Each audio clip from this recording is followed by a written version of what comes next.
الحمد لمن قدر خيرا وخمالا والشكر لمن صور حسنا وجمالا والشكر لمن صور حسنا وجمالا فرد صمد عن صفة الخلق بديون فرد عن صفة الخلق بديون رب أزلي خلق الخلق كمالا رب أزلي خلق الخلق كمالا لا زد ولا ند ولا حد لمولى لا زد ولا ند ولا حد لمولى الآن كما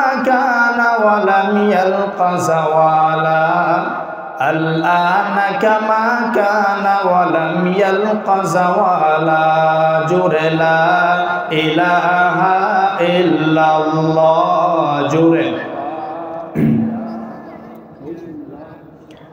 لا إله إلا الله لا إله إلا الله আল্লাহ নামের জিকির করবে যারা আল্লাহর কাছে প্রিয় তারা আল্লাহর কাছে প্রিয় যারা জান্নাতে প্রবেশ করবে তারা জোরে লা ইলাহা ইল্লাল্লাহ লা ইলাহা ইল্লাল্লাহ লা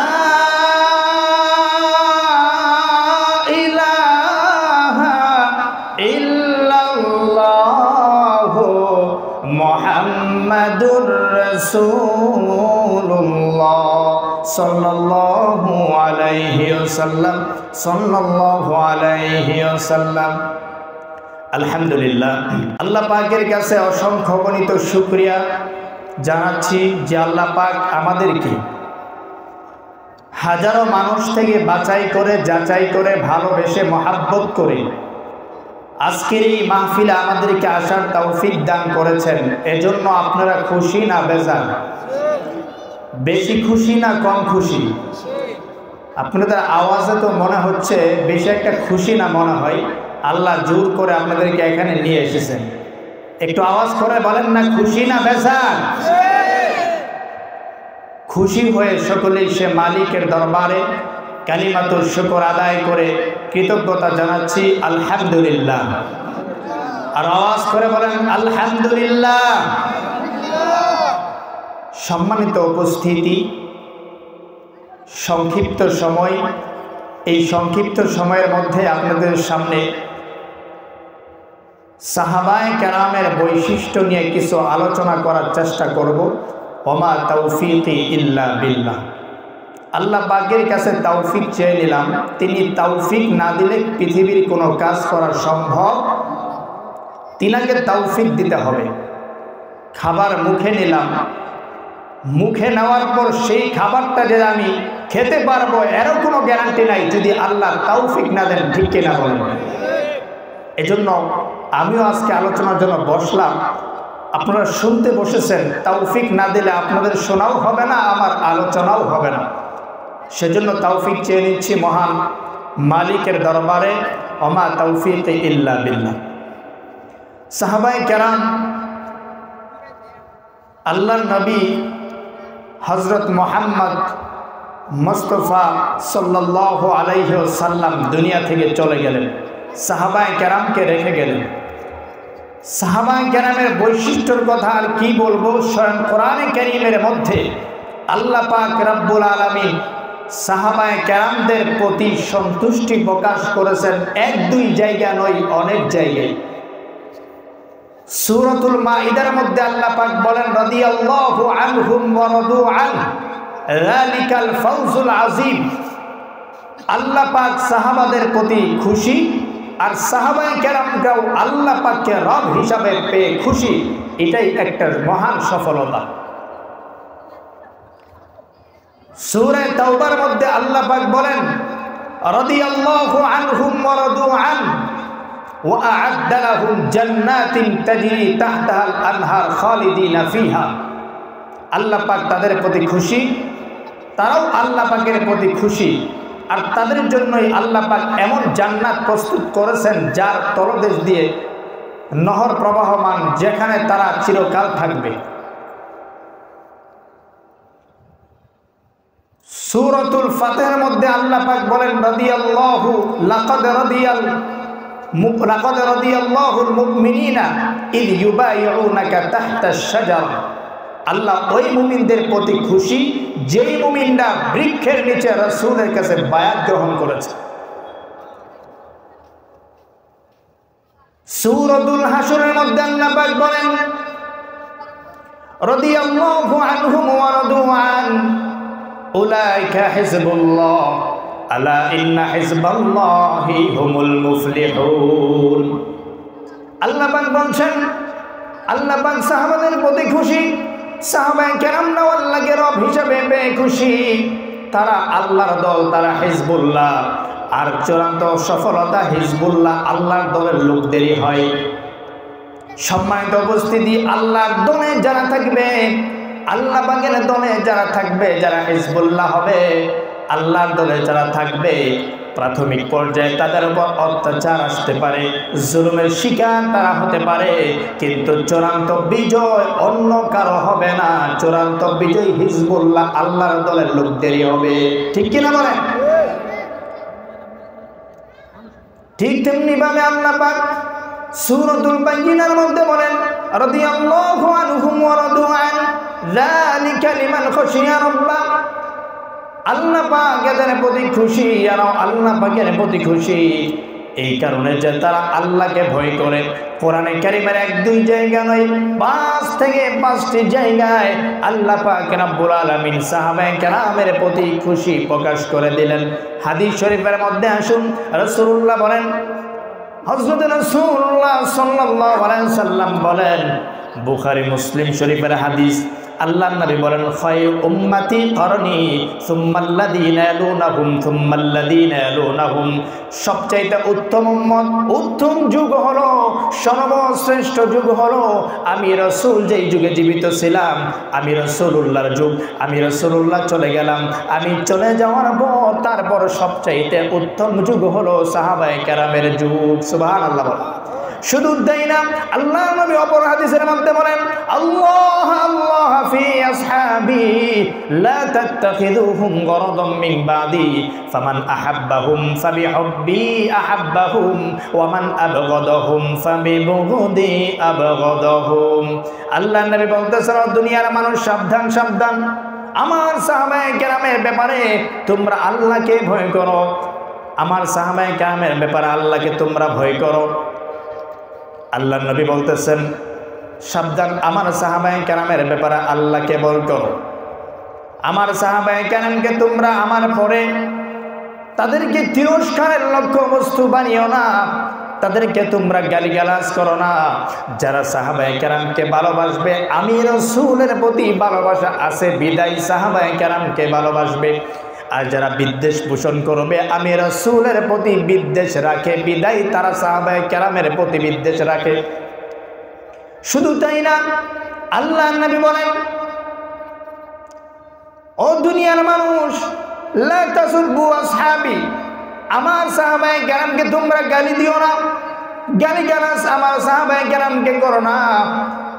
ফালাউ আন্না আহাদাকুম আনফাকা মিসলা উহুদিন যাহাবান, তোমাদের মধ্য থেকে কেউ যদি উহুদ পাহাড় পরিমাণ স্বর্ণ আল্লাহর রাস্তায় দান করে দেয়, সদকা করে দেয়, আর আমার একজন সাহাবায়ে কেরাম যদি 1 মুদ পরিমাণ অথবা অর্ধ মুদ পরিমাণ আল্লাহর রাস্তায় দান করে, তাহলে সাহাবায়ে কেরামের দানের সমতুল্য তোমাদের উহুদ পাহাড় পরিমাণ স্বর্ণ হবে না। শুধু তাই না, আল্লাহর নবী বলেন মান সাব্বা, যে ব্যক্তি আমার সাহাবীকে গালি দিবে, আমার সাহাবীকে যে ব্যক্তি গালি দিবে, ফালানাতুল্লাহি আলাইহি, তার উপর আল্লাহর অভিশাপ আছে। ওয়াল মালাইকা, ফেরেশতাদের অভিশাপ আছে, ওয়ান নাসি আজমাইন, সমস্ত মানুষের অভিশাপ তার প্রতি আছে। শুধু তাই না, আল্লাহর নবী বলেন সাতাফতারিকু উম্মতি,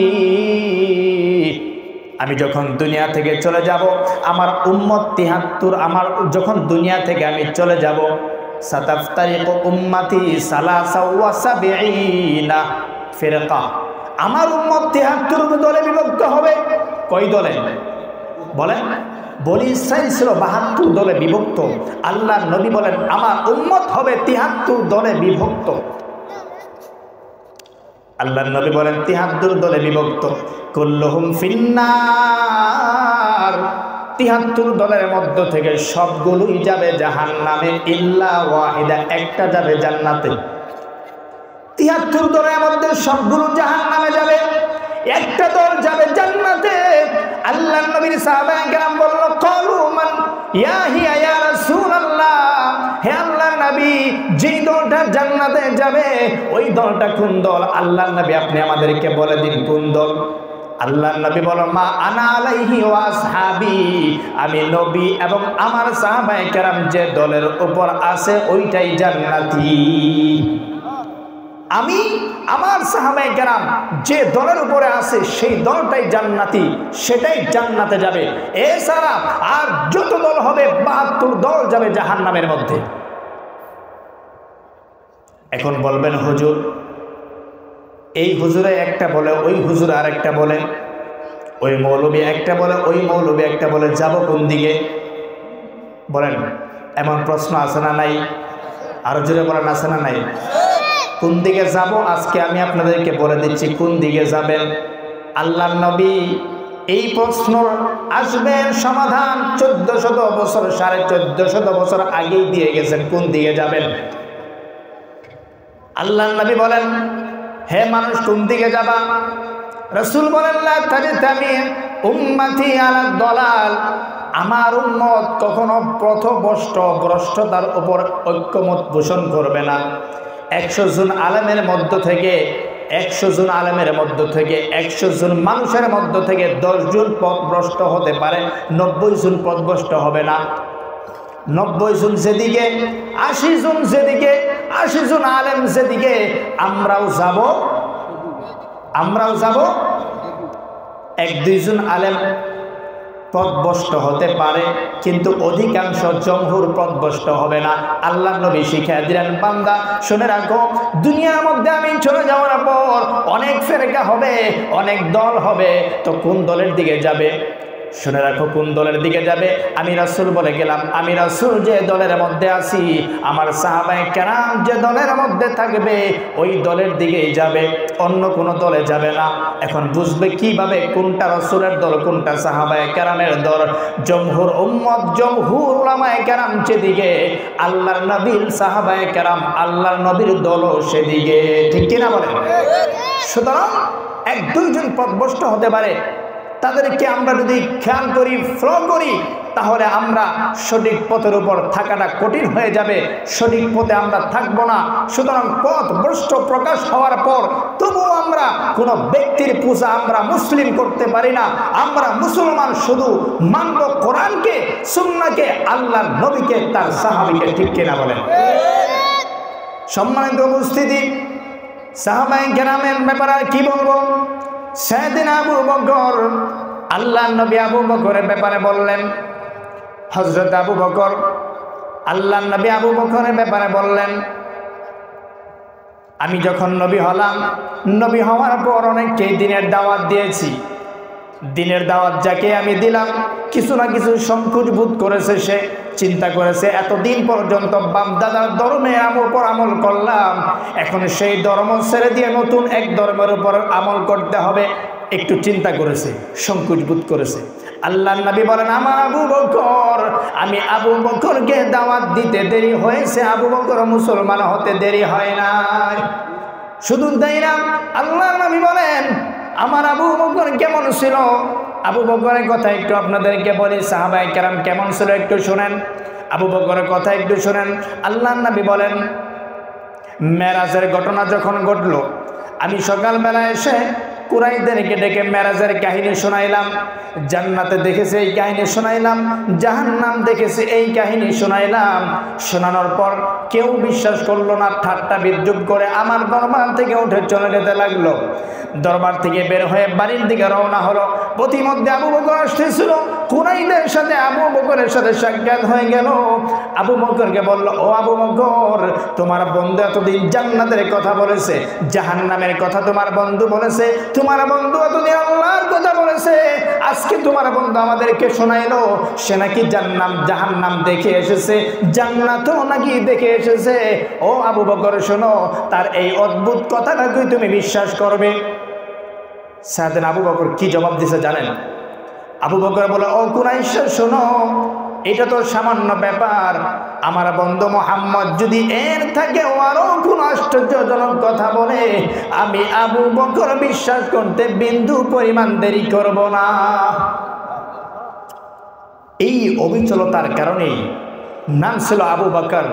আল্লাহর নবী বলল, আবু বকর তোমার নাম শুধু আবু বকর না, শেষে as-সিদ্দিক, অধিক সত্যবাদী, অত্যাধিক সত্যবাদী শব্দটা যুক্ত করে দাও। নাম হয়ে গেল আবু বকর সিদ্দিক। শুধু তাই না, আল্লাহর নবীর সাহাবী কেমন ছিল আবু বকর?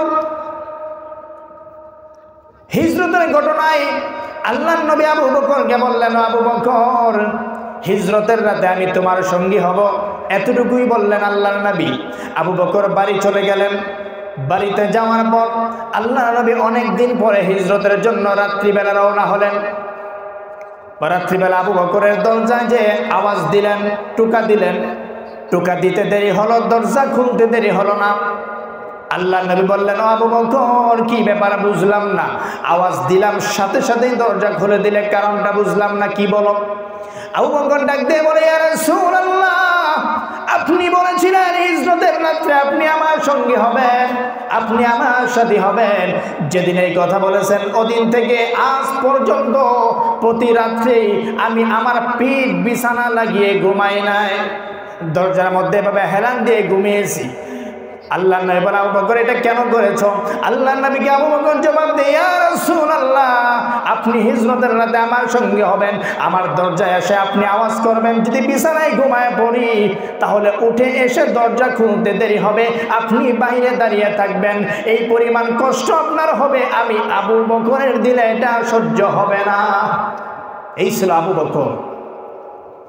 আল্লাহ নবীকে বললেন, এজন্য আমি দরজার সাথে পিঠ লাগিয়ে প্রতি রাতে আমি ঘুমাই, যেন আপনি আল্লাহর নবী আমার দরজায় আওয়াজ দিতে দেরি হয়, আমি আবু বকর দরজা খুলতে যেন দেরি না হয়। শুধু তাই না ইয়া রাসূলুল্লাহ, দেখেন বাড়ির সামনে দুইটা উটনি, দুইটা ঘোড়া আমি বেঁধে রেখেছি আপনার জন্য, একটা আপনার জন্য, একটা আমার জন্য। শুধু তাই না ইয়া রাসূলুল্লাহ, আপনি তাকিয়ে দেখুন আমার মেয়ে আসমার দিকে, আমার মেয়ে আসমা প্রতি রাত্রে আপনার জন্য রুটি বানিয়ে আমার মেয়ে আসমা আপনার জন্য অপেক্ষা করে। আপনি যখন আমার ঘরে আসবেন হিজরতের রাতে, আপনাকে রুটি দিয়ে মেহমানদারি করার জন্য প্রতি রাতেই রুটি বানিয়ে অপেক্ষা করে। আল্লাহু আকবার বলেন। এই ছিল আল্লাহর নবীর সাহাবায়ে কেরামের চরিত্র। রাসূল বলেন আবু বকরের ব্যাপারে, জান্নাতের যুবকদের সন্তান হবে হাসান হুসাইন। যুবকদের সর্দার কারা হবে বলেন? হাসান হুসাইন রাদিয়াল্লাহু আনহুমা। জান্নাতের মহিলাদের সন্তান হবে হযরতে ফাতেমাতুজ জোহরা রাদিয়াল্লাহু তাআলা আনহা, সাইয়্যিদাতুন নিসায়ে আহলিল জান্নাহ। জান্নাতের মধ্যে বৃদ্ধদের সর্দার হবে আবু বকর এবং উমর রাদিয়াল্লাহু আনহু। রাসূল বলেন, ক্বালা লি আবি বকরিন ওয়া উমর হাদানে সাইয়্যিদা কুহুলি আহলিল জান্নাহ মিনাল আউয়ালিন ওয়াল আখিরিন ইল্লান নাবিয়্যিন ওয়াল মুরসালিন। আল্লাহু আকবার বলেন। শুধু তাই না, আবু বকরের ব্যাপারে রাসূল বলেন, ও আবু বকর, দুনিয়াতে আমার কোনো বন্ধু নাই, দুনিয়াতে আমি যদি কাউকে বন্ধু বানাইতাম, লাউ কুনতু মুত্তাখিজান খালিলান, যদি কাউকে আমি দুনিয়ার বুকে বন্ধু বানাইতাম, কাউকে বন্ধু বানাইতাম না, বন্ধু বানাইতাম আমি কুনতু মুত্তাখিজান লাত্তাখাযতু খালিলান আবা বকরিন, তাহলে আমি আবু বকরকে বন্ধু বানাইতাম। আলা ওয়া ইন্না সাহিবাকুম খালিলুল্লাহ, কিন্তু তোমাদের সাথীর বন্ধু একমাত্র আল্লাহ। শুধু এতটুকুই না, রাসূল আরো বলেন, আবু বকর দুনিয়াতে জীবিত থাকা অবস্থায় এমন সাহাবী যিনি রাসূলুল্লাহ জীবিত থাকা অবস্থায় ইমামতি করেছেন মসজিদে নববীতে। রাসূল বলেন হাদিসের মধ্যে, মুরু আবা বাকরিন ফালিসাল্লি বিন্নাস। রাসূল অসুস্থ হয়ে গেলেন আর আদেশ করলেন, ও লোকেরা শোনো, আবু বকরকে বলুন মানুষদেরকে নিয়ে নামাজ পড়াইতে। আম্মা জান আয়েশা বললেন, ইয়া রাসূলুল্লাহ, ইয়া রাসূলুল্লাহ, আন্না আবা বাকরিন ইযা কামা মাকামাক। আবু বকর যখন আপনার স্থানে দাঁড়াবে, আবু বকর যখন আপনার জায়গাতে দাঁড়াবে, আবু বকর যখন আপনার জায়গাতে দাঁড়াবে, লাম ইউসমি'ন নাসু মিনাল বুকা। অনেক নরম দিয়ে মানুষে ক্রন্দন করার কারণে, কাঁদার কারণে মানুষ আওয়াজ শুনতে পারবে না তিলাওয়াতের। সুতরাং আপনি ওমরকে বলুন, ফামুর উমার ফালিউসাল্লি বিন্নাস। আপনি ওমরকে বলুন, ওমর যেন মানুষদেরকে নিয়ে নামাজ পড়ায়। আল্লাহর নবী না বললেন না, চলবে না। আল্লাহর নবী বলেন না, কলা তিনি বললেন একই কথা, মুরু আবা বাকরিন ফালিউসাল্লি বিন্নাস। আবু বকরকে বলো মানুষদেরকে নিয়ে নামাজ পড়াইতে। আল্লাহু আকবার বলেন। এর নাম হলো আবু বকর। রাসূল বলতেছেন, ইয়া আবু বকর, মান কানা মিন আহলিস সালাত দুইয়া মিন বাবিস সালাত। যে ব্যক্তি নামাজি সে নামাজের দরজা দিয়ে জান্নাতে ঢুকবে। যে ব্যক্তি রোজা রেখেছেন সে রায়্যান নামক দরজা দিয়ে জান্নাতে ঢুকবে। যে ব্যক্তি যাকাত দিয়েছেন, সদকা দিয়েছেন, সে সদকার দরজা দিয়ে জান্নাতে ঢুকবে। আল্লাহর নবীকে আবু বকর বললেন, ইয়া রাসূলুল্লাহ, আপনার উম্মতের মধ্যে কি এমন কেউ আছে জান্নাতের সবগুলো দরজা যাকে আহ্বান করবে? আল্লাহর নবী জবাব দিলেন, হ্যাঁ। ক্বালা নাআম, আছে তো। আবু বকর চুপ রইছে। আল্লাহর নবী বলেন, আর জু আন তাকুনা মিনহুম, আমি আশাবাদী তুমি আবু বকর সেই ব্যক্তিটা হবে। সুবহানাল্লাহ। এই ছিল আবু বকর, আল্লাহর নবীর সাহাবী। কত ফজিলত। হযরত ওমরের ব্যাপারে আল্লাহর নবী বলেন, ওমরের ব্যাপারে আল্লাহর নবী বলেন, আল্লাহুম্মা ইজ্জাল ইসলামা বিআবি জাহল ইবনে হিশাম আও বিউমর ইবনুল খাত্তাব। দুই ব্যক্তির একজনের মাধ্যমে আল্লাহ তুমি ইসলামকে সম্মানিত করো। একজন হলো আবু জাহেল আর একজন হলো ওমর ইবনে খাত্তাব। ফাআসবাহা, সকাল হয়ে গেল। ফাগাদা উমর আলা রাসূলিল্লাহি সাল্লাল্লাহু আলাইহি ওয়াসাল্লাম। সকাল হওয়ার পর হযরত উমর রাসূলের কাছে আসলেন আর ফাআসলামা, ইসলাম গ্রহণ করে নিলেন। হযরত রাসূল বলেন উমরের ব্যাপারে, ইন্নাল্লাহা জাআলা হাক্কা আলা লিসানি উমর ওয়া কলবিহি। আল্লাহ পাক হকটাকে, সত্যটাকে উমরের জবানে, উমরের কলবের মধ্যে আল্লাহ পাক হক রেখে দিয়েছেন। সুবহানাল্লাহ। আল্লাহর নবী আরো হযরত ওমরের ব্যাপারে বললেন, আনা খাতামুন নাবিয়্যিন লা নাবিয়্যা বাদি। আমি সর্বশেষ নবী, আমার পর আর কোনো নবী নাই। লাউ কানা নাবিয়্যুন বাদি, আমার পর যদি কেউ নবী হয়, লা কানা উমর ইবনুল খাত্তাব, উমর ইবনে খাত্তাব হবেন নবী। সুবহানাল্লাহ। যেহেতু আল্লাহর নবীর পর কোনো নবী নাই, ওমরও নবী হয় নাই। একদল কিন্তু আছে, তারা আল্লাহ নবীকে শেষ নবী মানতে চায় না। আপনারাই বলুন, আল্লাহ রাসূল বলছেন আমি শেষ নবী, কোরআনও বলে খাতামান নবীন, সর্বশেষ নবী হলেন রাসূল মুহাম্মদ সাল্লাল্লাহু আলাইহি ওয়াসাল্লাম। যারা আল্লাহ নবীকে শেষ নবী মানে না, তারা মুসলমান আছে না নাই? একটু আসতে বলেন, আছে না নাই? সর্বশেষ নবী মুহাম্মদ সাল্লাল্লাহু আলাইহি ওয়াসাল্লাম। এই ছিল ওমরের ব্যাপারে বললাম। হযরত উসমানের ব্যাপারে আল্লাহর নবী বলেন, লিকুল্লি নাবিয়্যিন রাফিকুন, প্রত্যেক নবীর একজন বন্ধু থাকে। ওয়া রাফিকি ফিদ দুনিয়া ওয়াল আখিরাহ, ওয়া রাফিকি ইয়ানি ফিল জান্নাহ, আর জান্নাতে আমার বন্ধু হবে উসমান রাদিয়াল্লাহু আনহু। সুবহানাল্লাহ। আলীর ব্যাপারে আল্লাহর নবী বলেন, ও আলী আনতা আখি ফিদ দুনিয়া ওয়াল আখিরাহ, ও আলী তুমি আমার দুনিয়ার বন্ধু, আখিরাতের বন্ধু। সুবহানাল্লাহ। আলীর ব্যাপারে আল্লাহর নবী আরো বলেন, লা ইউহিব্বু আলিয়ান মুনাফিকুন, যারা মুনাফিক তারা আলীকে ভালোবাসবে না। মুনাফিকরা আলীকে নিয়ে গালিগালাজ করবে। লা ইউবগিদুহু মুমিনুন, কোন মুমিন আলীর প্রতি বিদ্বেষ রাখতে পারে না। কোন মুমিন আলীকে গালি দিবে না, মুমিন আলীর প্রতি বিদ্বেষ রাখবে না, মুনাফিকটা রাখবে। এই যে আল্লাহ নবীর সাহাবীদের এত গুণ, এত মানাতেব শোনাইলাম, এটা কেন অর্জন হয়েছে এটা জানা দরকার আছে না? এত গুণ আল্লাহ নবীর সাহাবায়ে কেরামের। তারা তো আমাদের মতোই রক্ত মাংসে মানুষ ছিল, কি বলেন? না তারা মানুষ ছিল না ফেরেশতা ছিল? আল্লাহ নবীর সাহাবায়ে কেরামরা কি মানুষ ছিল না ফেরেশতা ছিল? মানুষ ছিল। আমাদের মতোই তারা মানুষ। আমাদের মতে মানুষ হওয়ার সত্ত্বেও এত গুণ, এত মানাকেব তারা কিভাবে অর্জন করলো, কেন এত গুণ তাদের, সেটা আজকে আমরা জানব। দুইটা গুণ। এক নাম্বার গুণ তাদের ভিতরে ছিল তাকওয়া। তাদের ভিতর কি ছিল? আবার বলেন না, কি ছিল? আমাদের ভিতর তাকওয়া নাই, তাদের তাকওয়া ছিল পরিপূর্ণ। আল্লাহ পাক বলেন ওমাইয়াত্তাকিল্লাহা ইয়াজআল লাহু মাখরাজা।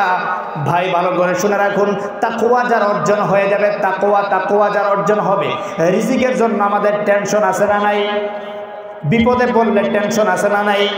আল্লাহ পাক রব্বুল আলামিন বলেন তাকওয়া যে ব্যক্তি অর্জন করবে, আল্লাহ তাকওয়া যার অর্জন হয়ে যাবে, তার জন্য আল্লাহ পাক উপায় বের করে দিবেন, রিজিকের জন্য উপায় বের করে দিবেন। বিপদে পড়েছে, বিপদ থেকে মুক্তি হওয়ার জন্য উপায় বের করে দিবেন।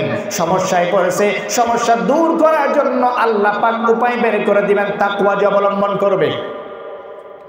ওয়ারযুকহু মিন হাইসু লা ইয়াহতাসিব, এমন জায়গা থেকে রিজিক দিবে যেখান থেকে রিজিকের পরিকল্পনাও করা যায় না। শুধু তাই না, আল্লাহ পাক বলেন ওমাইয়াত্তাকিল্লাহ ফাহুয়া হাসবু। তাকওয়া যে ব্যক্তি অর্জন করবে, আল্লাহকে যে ব্যক্তি ভয় করবে, ও মুমিন ভালো করে শুনে রাখুন, কানগুলো খুলে শুনে একটু। তাকওয়া আজকে আমাদের নাই। আর রিজিকের পিছনে আমরা দৌড়াই, অসুস্থ হলে হাসপাতালে দৌড়াই, ঠিক কিনা বলেন? এই টেনশনটা যদি আমাদের দূর হয়ে যায়, এমন একটা মাধ্যম যদি থাকে, তাহলে ওইটা ভালো না খারাপ? আল্লাহ পাক বলেন বান্দা, তাকওয়ার গুণ যখন তোমার অর্জন হয়ে যাবে বান্দা, আমি আল্লাহ তোমার সকল কাজের জন্য যথেষ্ট হয়ে যাব। ইব্রাহিম আলাইহিস সালামের স্ত্রী হযরত হাজার আলাইহিস সালাম, নাম শুনছেন তো? কেমন তাকওয়া ছিল। তাকওয়া থাকলে আল্লাহ রিজিকের ব্যবস্থা করে দেয়, ঠিক কিনা বলেন? হযরত হাজার আলাইহিস সালাম এবং ছোট সন্তান ইসমাইল আলাইহিস সালামকে হযরত ইব্রাহিম মক্কার দুদুক মরুপ্রান্তরের মধ্যে রেখে চলে যাচ্ছেন, কোনো কথা নাই, চুপ রেখে চলে যাচ্ছেন। হযরত হাজার ডাক দিয়ে বলেন, স্বামী গো, এত নিষ্ঠুর তুমি কেন হলে? এত নিষ্ঠুর তো তুমি ছিলে না। এই ছোট্ট বাচ্চা আর আমাকে মক্কার দুদুক মরুপ্রান্তরে রেখে কোনো কথা নাই, বার্তা নাই, চলে যাচ্ছ, কোনো কথা বলতেছো না। কি খাবে, কি পরবো? এখানে কোনো খাবার নাই, কোনো পানি নাই, কিচ্ছু নাই, কোনো মানুষ নাই, কিভাবে থাকবো? কোনো কিছুই তুমি জিজ্ঞেস করলে না। মক্কার দুদুক মরুপ্রান্তরে রেখে চলে যাচ্ছ। ও স্বামী গো, এটা তুমি কেন করছো বলো? নিজের থেকে না আল্লাহ তোমাকে বলেছে? ইব্রাহিম শুধু এতটুকু জবাব দিলেন, ও স্বামী শুনে রাখো, ইসমাইলের মা শুনে রাখো, এটা আমার নিজের থেকে আমি করি নাই, আমার আল্লাহ আমাকে বলেছে। হযরত হাজার আলাইহিস সালাম বললেন, ও স্বামী, আপনার আল্লাহ যদি আপনাকে এই অর্ডার করতে পারে, এই মক্কার দুদুক মরুপ্রান্তরে যেখানে কোনো পানি নাই, যেখানে কোনো খাবার নাই, যেখানে কোনো মানুষ নাই, আপনার আল্লাহ যদি আপনাকে অর্ডার করতে পারে, এই মরুপ্রান্তরেও আল্লাহ আমার সব কিছুর ব্যবস্থা করে দিবে। তাই হয়েছে। ইব্রাহিম চলে গেল। হযরত হাজার আলাইহিস সালাম চিন্তিত হলেন। একটু পরে ছোট সন্তান ইসমাইল কান্না করতেছে পানির জন্য। পানি তো নাই, পানি কই পাবে? হযরত হাজার আলাইহিস সালাম অস্থির, পানি কোথা থেকে পাবে? দৌড়াদৌড়ি শুরু করে দিয়েছে। একবার সাফা পাহাড়ে দৌড়ায়, আরেকবার মারওয়া পাহাড়ে দৌড়ায়, আবার মারওয়া পাহাড়ে দৌড়ায়, আবার সাফা পাহাড়ে দৌড়ায়, দৌড়াদৌড়ি করতেছে, পানি নাই। এই যে দৌড়াদৌড়ি করেছে, আল্লাহর কাছে বড্ড পছন্দ হয়েছে দৌড়াদৌড়িটা। এই জন্য হজের মধ্যে সাই করা, দৌড়াদৌড়ি করা আল্লাহ পাক ওয়াজিব করে দিয়েছেন, ঠিক কিনা বলেন? দৌড়াদৌড়ি করলেন। একটু পরে এসে দেখে হযরত ইসমাইল, ছোট শিশু ইসমাইলের পায়ের গোড়ালির নিচ থেকে আল্লাহ পাক একটু পরে দেখেন নহর বের করে দিলেন। রিজিকের ব্যবস্থা হয়েছে। তাকওয়া ভিতরে ছিল, রিজিকের ব্যবস্থা কি হয়েছে বলেন তো? আল্লাহ পাক কি রিজিকের ব্যবস্থা করে দিয়েছে? রিজিকের জন্য আমরা টেনশন করি তাকওয়া বাদ দিয়ে। ভাই মুমিন ভালো করে শোনা রাখেন, যদি তাকওয়ার মতো তাকওয়া করতে পারেন আল্লাহ পাক আপনার সব কিছু ব্যবস্থা করে দিবে। ঠিক কিনা বলেন? তো তাকওয়ার গুণ আমরা অর্জন করব তো দূরের কথা, আজকে আমরা সীমায় অতিক্রম করে ফেলি, সীমায় আমরা অতিক্রম করে ফেলি। তাকওয়ার গুণ অর্জন করব কোথা থেকে? মানুষের মাঝে, অন্যান্য প্রাণীর মাঝে একটা সীমা আছে। মানুষের সব কিছুর ক্ষেত্রে একটা লিমিট থাকে, একটা সীমা আছে, সীমা পার হওয়া যাবে না। আর অন্যান্য প্রাণীর ক্ষেত্রে কোনো সীমা নাই, তারা যা ইচ্ছা তাই করে। রিজিকের ক্ষেত্রে মানুষের সীমা আছে, যেভাবে ইচ্ছা সেভাবেই কামাই করা যাবে না, যেভাবে ইচ্ছা সেভাবে ইনকাম করা যাবে না। ইনকামের ক্ষেত্রেও সীমা আছে, হালাল পন্থায় মানুষকে ইনকাম করতে হবে, হালাল পন্থায় ইনকাম করতে হবে মানুষকে। মেম্বার হওয়ার পর, চেয়ারম্যান হওয়ার পর সরকার থেকে টাকা আসে রাস্তা উন্নয়ন করার জন্য, সরকার থেকে টাকা আসে এলাকার উন্নয়ন করার জন্য। ওই টাকা নিজের পকেটে ঢুকানো যাবে না, ঠিক কিনা বলেন? সরকার থেকে তেল দেওয়া হয়, চাউল দেওয়া হয় এলাকার গরিবদের মাঝে বিতরণ করার জন্য। ওই চাউল আর তেল নিজের কাঠের নিচে ঢুকানো যাবে না, ঠিক কিনা বলেন?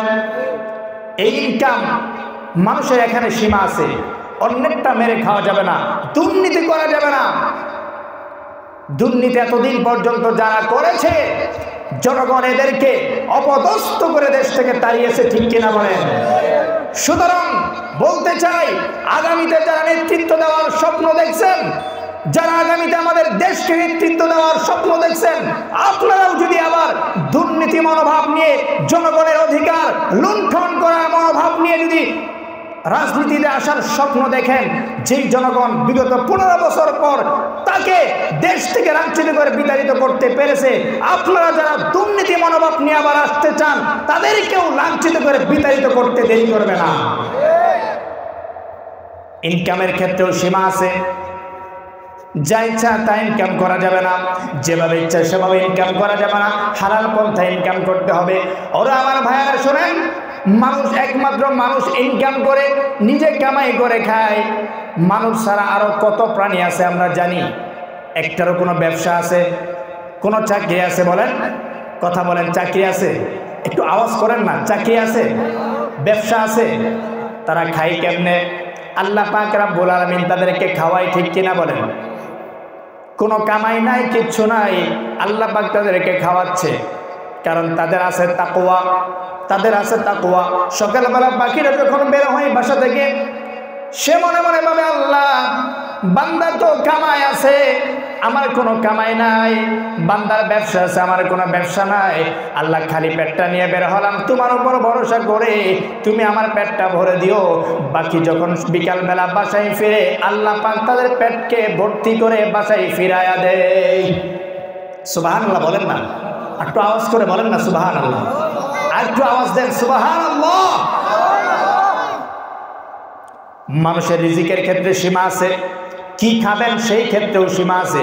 মানুষ যা খায় দুই প্রকার বস্তু, একটা হলো ভারী খাবার আর একটা হলো পানীয় জাতীয় খাবার। ভারী খাবারের ক্ষেত্রে আল্লাহ সীমা নির্ধারণ করে দিলেন, ইন্নামা হাররামা আলাইকুমুল মাইতাতা ওয়াদ-দামা ওয়া লাহমাল খিনজির। ও মানুষ, যা ইচ্ছা তা খেতে পারবে না তুমি। মানুষ, তোমার একটা লিমিট আছে, তোমার একটা সীমা আছে, যা ইচ্ছে তা খেতে পারবে না। তোমার জন্য আমি সীমা নির্ধারণ করে দিলাম, তুমি কুকুর খেতে পারবে না, তুমি শকুন খেতে পারবে না, তুমি রক্ত খেতে পারবে না, তোমার জন্য সীমা আছে। আর পশুর জন্য কোনো সীমা নাই। আল্লাহ পাক বলেন, মানুষ তুমি দুনিয়াতে খেলাধুলা করবে, তোমার খেলাধুলার ক্ষেত্রেও আমি আল্লাহ সীমা দিয়ে দিয়েছি, ঠিক কিনা বলেন? খেলাধুলার ক্ষেত্রেও সীমা আছে। পানীয় বস্তু খাবে, যা তা পানি খাওয়া যাবে না। আল্লাহ পাক বলেন, ইয়া আইয়ুহাল্লাযীনা আমানু ইন্নামাল খামরু ওয়াল মাইসির ওয়াল আনসাবু ওয়াল আজলাম রিজসুম মিন আমালিশ শাইতান ফাজতানিবুহু লাআল্লাকুম তুফলিহুন। আল্লাহ পাক বলেন, ও বান্দা, তোমার ক্ষেত্রে সীমা আছে, তোমার ক্ষেত্রে আমি আল্লাহ সীমা দিয়ে দিয়েছি। তোমার জন্য আমি মদকে হারাম করে দিয়েছি। তোমার জন্য সব খেলা খেলতে পারো, সব খেলা তুমি খেলতে পারো না।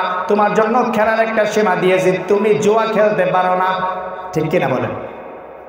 জুয়া খেলতে পারো না, বলবেন হুজুর জুয়া তো খেলি না, মাঝে মধ্যে ক্রিকেট, ফুটবল, ক্যারামবোর্ড এগুলো একটু বাজি একটু খেলি, বাজি ধরে খেলি, 500 500 1000, যে জিতবে সে 1000 নিয়ে নিবে, ঠিক কিনা বলেন?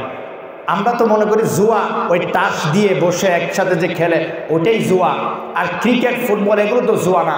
মনে রাখবেন, জুয়া হলো দুই পক্ষ অর্থ এখানে আসবে, দুই পক্ষ অর্থ দিবে কিন্তু পাবে এক পক্ষ, ওটাই জুয়া। এক পক্ষ জিতবে আর এক পক্ষ হারবে, এক পক্ষ লাভ হবে আর এক পক্ষ লস হবে, ওটাই জুয়া। চাই সেটা ক্রিকেটের মধ্যে হোক, ফুটবলের মধ্যে হোক, ক্যারামবোর্ডের মধ্যে হোক, আরো যত খেলা আছে সেটাই জুয়া। আল্লাহ পাক বলেন, বান্দা তুমি তো মানুষ, তুমি তো পশু না, তোমার খেলার মধ্যেও আমি সীমা দিয়েছি, তুমি যা ইচ্ছা তা খেলতে পারো না, তুমি জুয়া জাতীয় কোনো খেলা তুমি খেলতে পারো না। তুমি শরীর চর্চার জন্য ক্রিকেট খেলো, তুমি শরীর চর্চার জন্য আরো যত খেলা আছে খেলো, কোনো বাধা নাই, কিন্তু ওই খেলাটার মধ্যে তুমি জুয়া ধরো না, তাহলেই চলবে। তুমি মানুষ, তোমার সীমা আছে। আল্লাহ পাক বলেন, বান্দা তুমি তো মানুষ, তুমি মূর্তি পূজা করতে পারো না, তুমি তো মানুষ, তুমি তীর দ্বারা ভাগ্য নির্ধারণ করতে পারো না। মানুষের ক্ষেত্রে আল্লাহ সীমা দিয়েছে। আপনারা বলবেন, যুবকরা অনেকেই বলবে, হুজুর ঠিক আছে সীমা তো পানীয় জাতীয় বস্তুর ক্ষেত্রে সীমা, আমরা মদ খাই না, মদ আমরা খাই না, কারণ ওটা তো নিষিদ্ধ।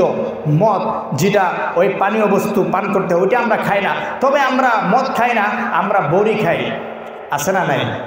আমরা ইয়াবা, ফেন্সিডি, হিরোইন এগুলো খাই, এগুলো তো পানীয় জাতীয় না, এগুলো তো আর নিষেধ করে নাই। আল্লাহ তো মদ বলছে, এটা তো মদ না, ঠিক কিনা বলেন?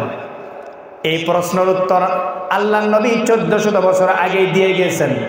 আল্লাহ নবী বলেন, বান্দা কুল্লু মুস্কিরিন খামরুন, প্রতিটা বস্তু যা খাওয়ার পর মানুষের বিবেক ঠিক থাকে না, নেশা সৃষ্টি করে, ওটাই হলো মদ। আর প্রত্যেক মদ আল্লাহ পাক হারাম করে দিয়েছেন। বান্দা পানীয় বস্তু পান করার ক্ষেত্রেও সীমা আছে, কারণ মানুষ তো আমরা, মানুষের ক্ষেত্রে সীমা আছে। ও বান্দা শুধু তাই না, মানুষের শুধু পোশাকের ক্ষেত্রেও সীমা দিয়েছেন আল্লাহ পাক। যা ইচ্ছা সেই পোশাক আমরা পরতে পারি না, পোশাকের ক্ষেত্রেও সীমা দিয়েছেন আল্লাহ পাক। বলেন, বান্দা পুরুষের ক্ষেত্রে টাকনুর নিচে পোশাক পরা আমি হারাম করে দিয়েছি। আল্লাহ নবী বলেন, মা আসফালা মিনাল কাবাইনি মিনাল ইজারি ফিন্নার, যেই পুরুষ টাকনুর নিচে লুঙ্গি পরবে টাকনুর নিচে, যেই পুরুষ পায়জামা পরবে টাকনুর নিচে, পুরুষের ওই টাকনুর নিচে পায়জামা লুঙ্গির যে অংশ থাকবে ওইটা যাবে জাহান্নামে। আল্লাহ নবী পোশাকের ক্ষেত্রেও সীমা করে দিয়েছেন, কারণ মানুষ তো, গরুর ক্ষেত্রে কোনো সীমা নাই, চতুষ্পদ জন্তুর ক্ষেত্রে কোনো সীমা নাই, প্রাণীর ক্ষেত্রে কোনো সীমা নাই, আমরা মানুষ, আমাদের ক্ষেত্রে সীমা আছে। আল্লাহ পাক বলেন, বান্দা পোশাক পরবা কোনো বাধা নাই, পোশাক পরবা কোনো বাধা নাই। আল্লাহ নবী বলেন, তবে পুরুষ হইয়া মহিলার পোশাক পরা যাবে না, ঠিক কিনা বলেন? পোশাক পরবা কোনো বাধা নাই, তবে মহিলা হইয়া পুরুষের পোশাক পরতে পারবা না। আল্লাহ নবী বলে দিলেন, লাআনা রাসূলুল্লাহ সাল্লাল্লাহু আলাইহি ওয়াসাল্লাম আর-রাজুলা ইয়ালবাসু লিবাসাল মারআ, আল্লাহ নবী ওই পুরুষকে লানত করেছেন, অভিশাপ করেছেন, যেই পুরুষ হইয়া মহিলার পোশাক পরে। ওয়াল মারআতা, ওই মহিলাকেও আল্লাহ নবী লানত করেছেন, যেই মহিলা হইয়া পুরুষের পোশাক পরে হাটে, রাস্তা বাজারে হাঁটে, ঠিক কিনা বলেন? এই মহিলা পুরুষের পোশাক আজকে কি বলবো, ট্রান্সজেন্ডার নাম দিয়ে পুরুষ মহিলা সেজে যায়, মহিলা আবার পুরুষ সেজে যায়, আছে না নাই? আমাদের এই দেশের মধ্যে এই সংস্কৃতি আমদানি করেছে প্রথম আলো আর ডেইলি স্টার, ঠিক কিনা বলেন? আমাদের দেশের মধ্যে এই সংস্কৃতি আন্দোলন করেছে ইসকন নামক সংগঠন। যে প্রথম আলো আর ডেইলি স্টার, ইসকন, এগুলো আমাদের দেশে সেই পশ্চিমা সংস্কৃতি আমদানি করে পুরুষের গায়ে মহিলার পোশাক, মহিলার গায়ে পুরুষের পোশাক ঢুকায়া, ট্রান্সজেন্ডার নাম দিয়া এগুলো ঢুকায়া যুবক সমাজকে, উম্মতকে, মুসলিম উম্মাকে একটা অপসংস্কৃতির দিকে, বেহায়াপনার দিকে ঠেলে দিয়েছে, ঠিক কিনা বলেন? সুতরাং ইমানি দায়িত্ব হিসেবে অবশ্যই যেই পত্রিকা, যেই সংগঠন আমার দেশের মুসলিম উম্মাকে অপসংস্কৃতির দিকে ঠেলে দেই, আমার দেশের মুসলিম উম্মাকে পশ্চিমা সভ্যতা নামে অসভ্যতার দিকে ঠেলে দেই, সেই সংগঠন, সেই পত্রিকা আমার দেশ থেকে নিষিদ্ধ করতেই হবে, করতেই হবে। যারা এর দালালি করবে, এর পক্ষে কথা বলবে, এরা হলো দালাল, এরা পশ্চিমার দালাল। মুসলমানদের ভূমিতে যেখানে মুসলমান 30 লক্ষ মুসলমান রক্ত দিয়ে বাংলাদেশের স্বাধীনতা রক্ষা করেছে, ইসলাম রক্ষা করেছে, 5 জুলাই মুসলমানরা 45 মিনিটের ভিতরে মুসলমানরা গণভবন দখল করে ইসলামকে রক্ষা করেছে, স্বাধীনতা রক্ষা করেছে। এই দেশে পশ্চিমা সভ্যতা অসভ্যতা হতে দেওয়া যাবে না, যাবে না। যদি হয় এটা বাংলাদেশের মুসলমান, এই মুসলমান রক্ত দিতে ভয় পায় না, ঠিক কিনা বলেন? যদি কোনো অসভ্য পশ্চিমা সভ্যতা নামে কোনো অসভ্যতা আমার দেশে আমদানি করতে চাই, প্রয়োজনে মুসলমান আবার রক্ত দিয়ে ওই অসভ্যতাকে দূর করেই ছাড়বে ইনশাআল্লাহ। সম্মানিত উপস্থিতি, আলোচনা বলছিলাম 2টা জিনিস আমরা সাহাবীদের গুণ অর্জন করতে পারবো। 1 নম্বর তাকওয়া, তাকওয়ার কথা বললাম। 2 নম্বর হুব্বে রাসূল, রাসূলের ভালোবাসা। রাসূলের ভালোবাসা আমাদের সবার অন্তরে আছে তো? লা ইউমিনু আহাদুকুম হাত্তা আকুনা হাব্বা ইলাইহি মিন ওয়ালিদিহি ওয়া ওয়ালাদিহি ওয়ান নাসি আজমাইন। হুজুর চলে আসছেন, আলোচনা আমি ছেড়ে দিচ্ছি ইনশাআল্লাহ। এই কথা বলে আলোচনা ছেড়ে দেব। রাসূল বলেন মুমিন হতে পারবে না পরিপূর্ণ যে ব্যক্তি রাসূলকে ভালো না বাসবে, নিজের ধন সম্পদ মাল পরিবার পরিজন সব থেকে বেশি রাসূলকে যে ভালো না বাসবে সে প্রকৃত মুমিন হতে পারবে না। সুতরাং যদি আমরা তাকওয়া হুব্বে রাসূলের গুণ অর্জন করতে পারি ইনশাআল্লাহ আমরাও সাহাবীদের মতো মহামানুষ, তাবেঈদের মতো মহামানুষ আমরাও হতে পারবো। আল্লাহ পাক আমাদেরকে হওয়ার তৌফিক দেন, সকলে বলেন আমিন। এ বলে আমি আমার আজকের আলোচনা শেষ করছি। ওয়া আখিরু দাওয়ানা আলহামদুলিল্লাহি রাব্বিল আলামিন। আপনাদের জন্য দোয়া করি, আমার জন্য আপনারা সকলে দোয়া করবেন। আসসালামু আলাইকুম ওয়া রাহমাতুল্লাহি ওয়া বারাকাতুহু।